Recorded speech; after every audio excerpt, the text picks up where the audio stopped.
Selamat pagi Ibu dosen dan teman-teman. Kami dari kelompok 9 akan mempresentasikan hasil diskusi kami mengenai persaingan sempurna. Berikut topik pembahasan yang akan kami bahas. A. Jenis struktur pasar. Pasar persaingan monopolistik, sebuah struktur pasar di mana terjadi persaingan tidak sempurna antara perusahaan. 2. Pasar persaingan oligopoli.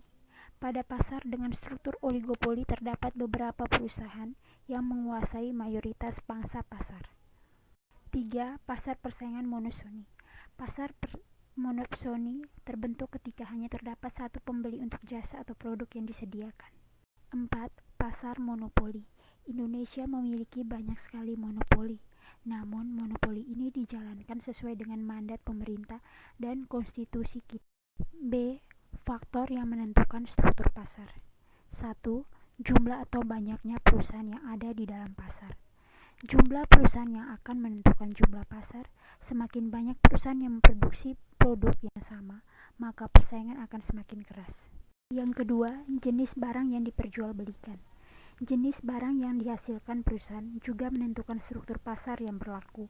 Misalnya, barang yang dihasilkan homogen atau sama, atau justru berbeda dan tidak dapat diganti dengan hasil produsen lainnya. C. Pasar persaingan sempurna. Pasar persaingan sempurna adalah suatu bentuk interaksi antara permintaan dan penawaran yang ditandai oleh jumlah produsen dan konsumen yang sangat banyak dan hampir tidak terbatas. Pasar persaingan sempurna merupakan dunia price taker. Pasar persaingan sempurna ditandai oleh hal-hal berikut ini, yaitu 1. Ada banyak pembeli dan penjual, sebagian itu banyaknya sehingga masing-masing hanya membeli dan menjual sebagian sangat kecil saja dari jumlah total yang diperdagangkan di pasar. Yang kedua, perusahaan menjual produk yang standar dan homogen seperti satu gantang gandum atau selembar saham. Yang ketiga, penjual dan pembeli memperoleh informasi secara sempurna tentang harga dan ketersediaan semua sumber daya dan produk. Yang keempat, perusahaan dan sumber daya bebas untuk bergerak dan berpindah, yaitu mereka dalam jangka tertentu dapat dengan mudah masuk atau keluar industri. D. Pelaku produsen dalam persaingan. Seorang produsen harus bertindak secara ekonomis, artinya ia masih mempertimbangkan hal dan pengorbanan. Dalam menganalisa perilaku produsen, kita berpangkal pada anggapan bahwa produsen bertindak secara rasional, produsen telah mengetahui apa yang dihasilkan, produsen menghendaki hasil yang sebaik mungkin, dan usaha.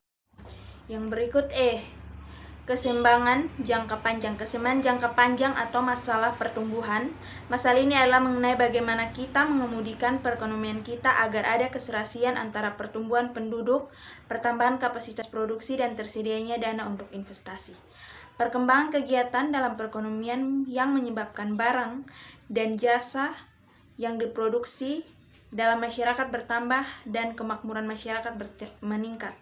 Dalam analisis jangka panjang atau masalah pertumbuhan ekonomi, sebenarnya sumber kenaikan pertumbuhan ekonomi umumnya didefinisikan sebagai kenaikan GDP real per kapita atau juga bisa disebut produk domestik bruto.